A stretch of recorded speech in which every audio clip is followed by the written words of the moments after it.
It starts slowly. You don't notice it at first, the slight correction when you recall a memory, the subtle eye roll when you express a feeling, the quiet withdrawal when you speak up. These aren't loud violations. They're whispers of doubt planted like seeds, and over time those seeds take root. You begin to second, guess yourself, was I too sensitive?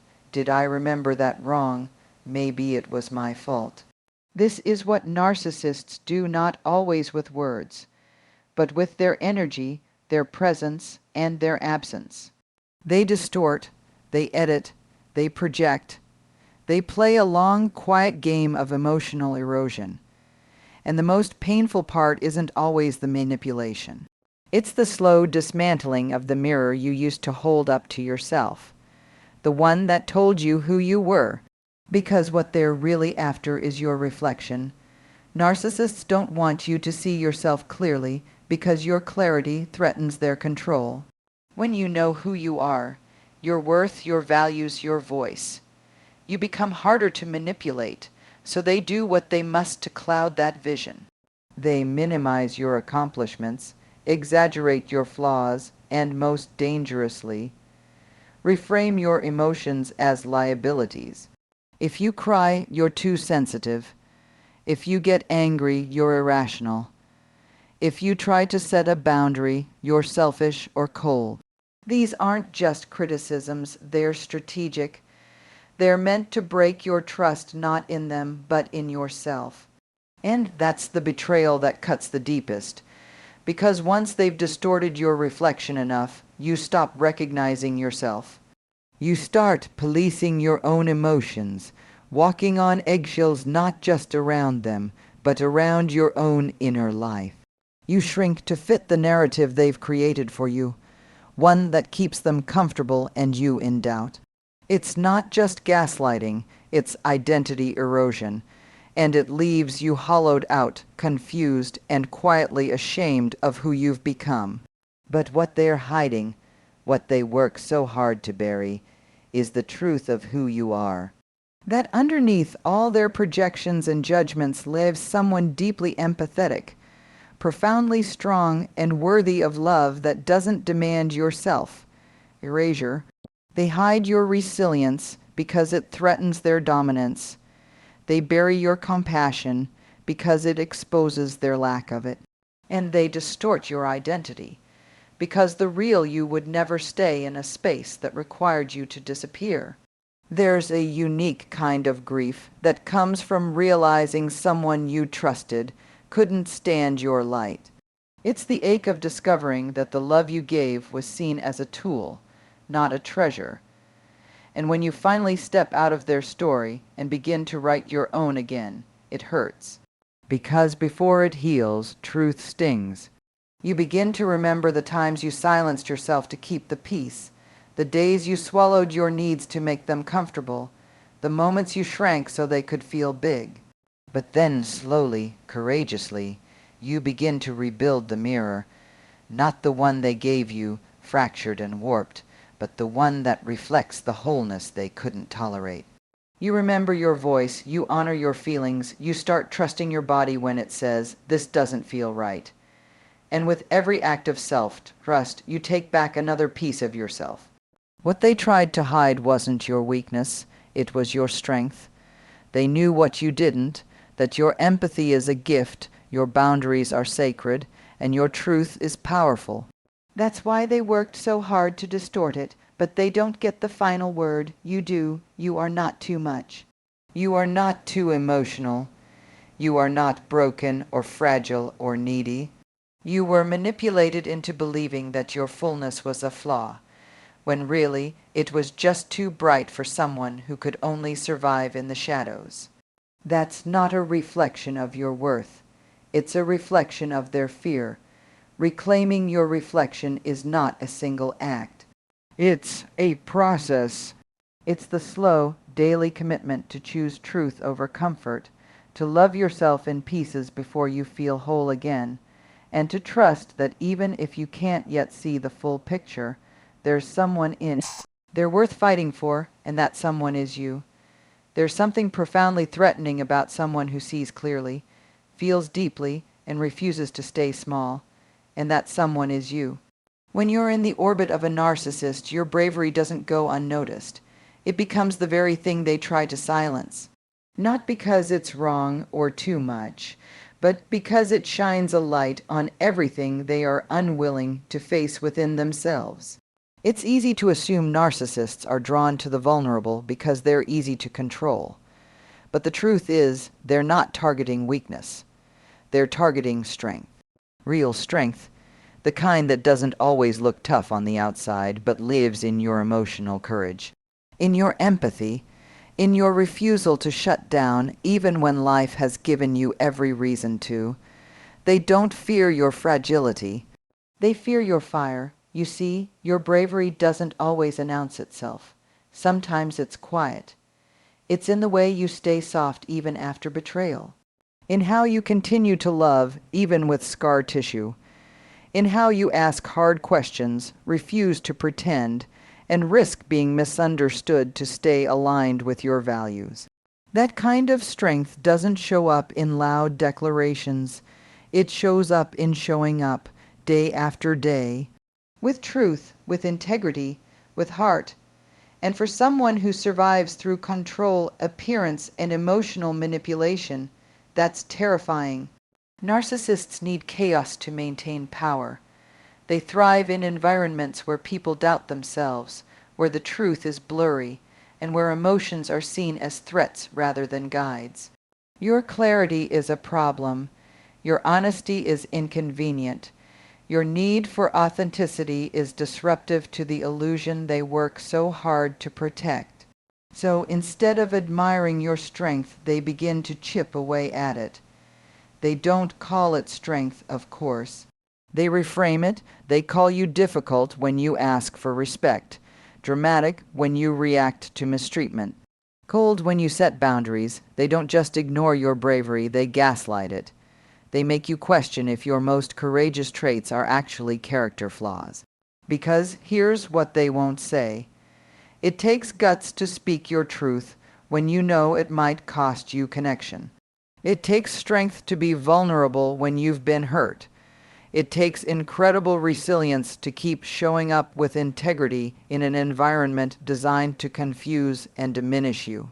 And every time you do that, you remind them of their own inability to do the same. So they do what they know how to do: diminish, deflect, devalue. They build a version of you in their mind that feels less threatening. They need you to believe you're fragile, unstable, or needy because if you knew the truth, that your courage unsettles them, they'd lose their grip on the narrative. They can't afford to let you realize that your emotional honesty holds more power than their manipulation ever could. The irony is, your bravery was likely one of the very things that attracted them in the first place. It's magnetic, that kind of strength. But when it couldn't be controlled or contained, it became a liability to them.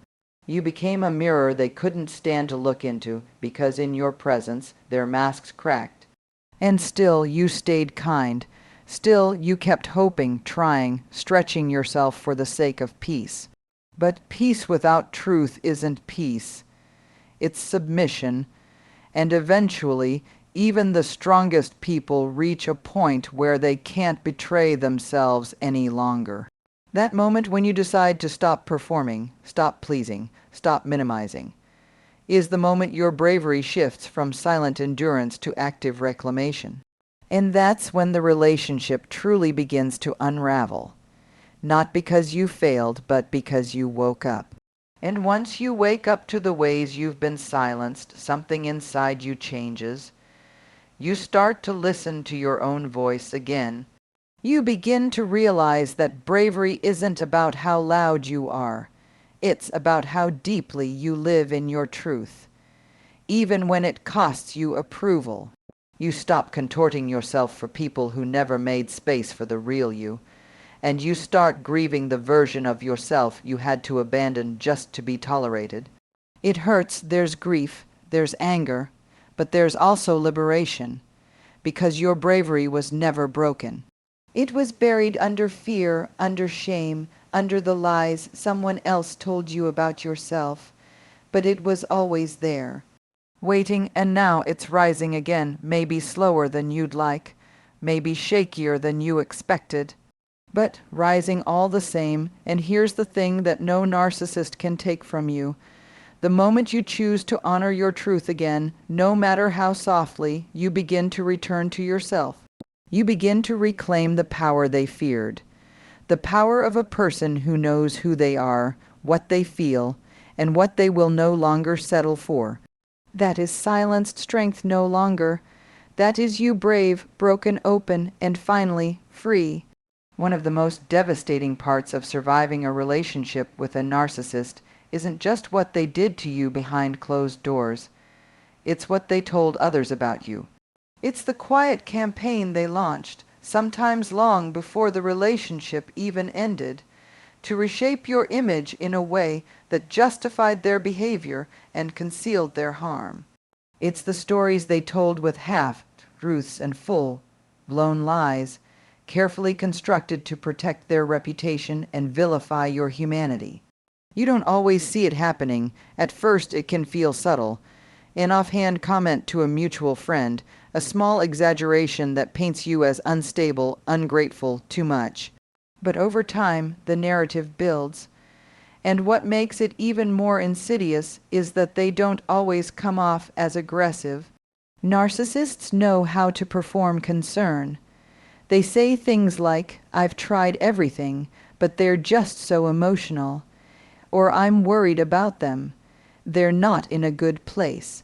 When in reality, it's your strength they're rewriting as instability, your boundaries as coldness, your pain as irrationality. They don't just want to be seen as the victim. They need to be, because if they're the one who was hurt, then they never have to be accountable. If you're the problem, then they're free to continue their story without ever confronting their behavior. It's a kind of emotional laundering, washing their guilt clean by painting you as the stain. And what's even harder to swallow is how convincing they can be. Narcissists are often charming, articulate, and skilled at reading a room. They know how to tailor their narrative to the audience. They know how to sound reasonable while sowing doubt. They rarely make you look bad directly. They just plant seeds and then step back while others water them. And by the time you realize what's been said, the damage is already done. But it doesn't stop there. Because the most brutal rewriting isn't always what they tell others, it's what they make you believe about yourself. Over time, those small moments of gaslighting add up. You begin to internalize the story. Maybe I am too sensitive. Maybe I do expect too much. Maybe I don't remember things the way they happened. You start to mistrust your memory, your perception, your emotional responses. It's not just confusion, it's a slow erasure of self. And it's done so quietly, so consistently, that you don't notice it until you're staring at a version of yourself you don't even recognize. This is the most painful kind of betrayal, because it's not just about losing a relationship. It's about losing your sense of self inside that relationship. When someone rewrites your story while you're still living it, it becomes almost impossible to find your footing. You keep reaching for the truth, but it slips through your fingers, replaced by someone else's version of events. And when you try to push back, you're told you're overreacting, bitter, or worse, obsessed. That's the trap. The more you try to defend yourself, the more they use your defense as evidence against you. "See," they'll say. "Look how angry they are. Look how unstable." They provoke, then point, and the world, often unaware of the context, doesn't know what to believe. So you stay quiet, and silence becomes another form of erasure. But here's the truth they hope you never uncover. Your story is still yours. It may have been twisted, distorted, even denied, but it was never erased. It's still there, beneath the fear, beneath the shame, waiting to be remembered and retold in your own voice. And yes, reclaiming that voice is hard. It means facing the ways you were manipulated, acknowledging how deeply you were hurt, and grieving not just the person you lost, but the version of yourself you had to suppress just to survive. It means rebuilding your trust in yourself piece by piece, and sometimes doing so in the quiet isolation that comes when others have already bought the lie. But it's possible. It starts with believing yourself again, believing your memories, your intuition, your emotions. It starts with naming the truth, even if no one else validates it. Even if the narcissist is still out there performing sainthood while painting you as broken. Because you don't need their permission to own your story. You don't need their confession to validate your experience. You just need to come home to yourself.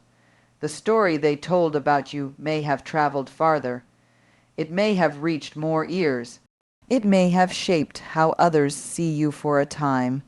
But their story is not the truth. Their story is a shield they used to protect their ego.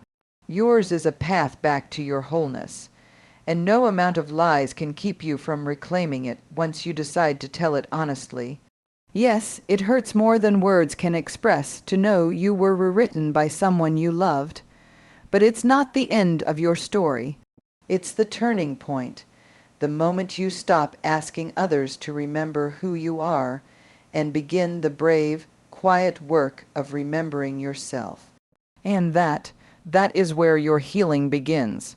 There comes a moment, after the confusion, after the heartbreak, after the silence, when you realize that what they feared most wasn't your anger, your sadness, or your distance. It was your truth. It was your ability to see clearly, to name what happened. To step out of the distortion and finally say, that wasn't love, that was control, that was manipulation, that was emotional abuse. This moment doesn't always arrive with fireworks. Sometimes it comes quietly in the middle of the night, when you're replaying old conversations and suddenly realize how much of yourself you edited to stay close to someone who was never really safe. Other times it comes like a tidal wave crashing in with rage and grief and the overwhelming awareness of just how much you've lost. Not just time or peace of mind, but pieces of yourself you gave away just to be enough for someone who had no intention of ever accepting you fully.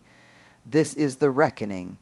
It's the painful, necessary awakening that happens when you stop trying to win their approval and start looking at what it cost you.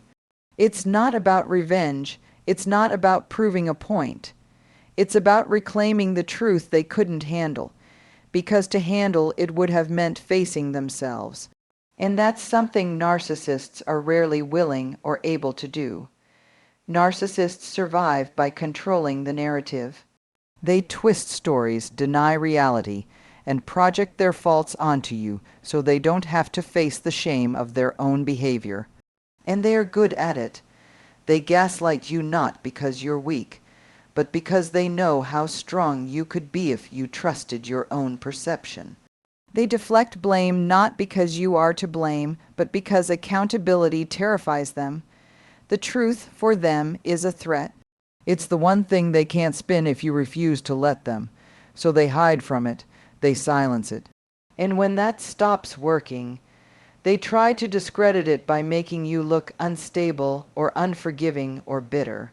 But the real reason they panic when you speak your truth is simple. It exposes them. It pulls back the curtain. It shows the world, and more importantly, yourself, what they've worked so hard to keep hidden. And maybe the most devastating part is realizing that they didn't fail to love you because you weren't enough. They failed to love you because they weren't capable of real, vulnerable, accountable love in the first place. You were always too much for the version of themselves they were pretending to be. Your honesty, your empathy, your boundaries, your light, it all required a level of authenticity they didn't have and didn't want to develop. And so they punished you for it. They made you feel like the problem, like your pain was an inconvenience. Like your needs were too heavy, but none of that was true. What was true is that you saw them more clearly than they saw themselves, and instead of being grateful for that, they resented you for it. They couldn't handle the truth of who you are, because it forced them to confront the truth of who they aren't.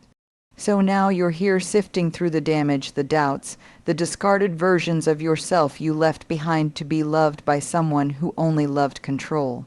It's a heavy process, this reckoning, because the truth doesn't just shine a light on what they did. It also shines a light on what you tolerated, what you justified, what you believed about yourself because of them. But this is where the healing starts, when you begin to face it all. Not to shame yourself, but to free yourself. Because the truth they couldn't handle is the very thing that sets you free. The truth that you are not difficult. You were reacting to difficulty. That you are not broken. You were responding to brokenness.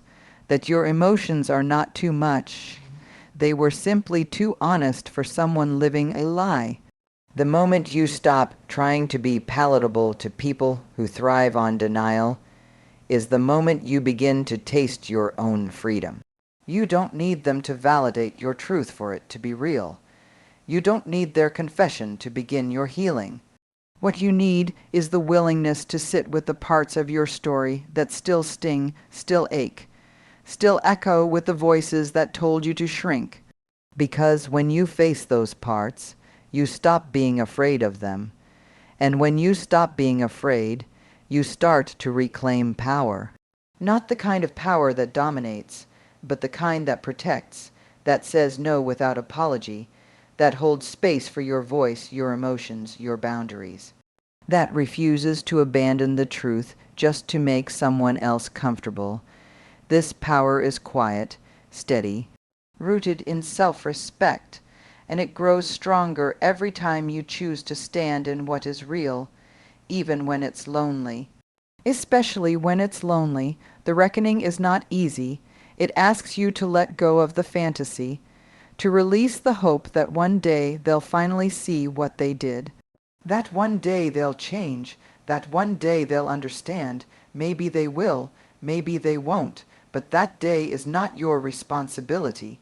Your responsibility is to you, to your healing, to your future, to the person you're becoming now that you no longer have to contort yourself to be loved. The truth they couldn't handle isn't a burden. It's a gift, a guide, a lighthouse leading you home.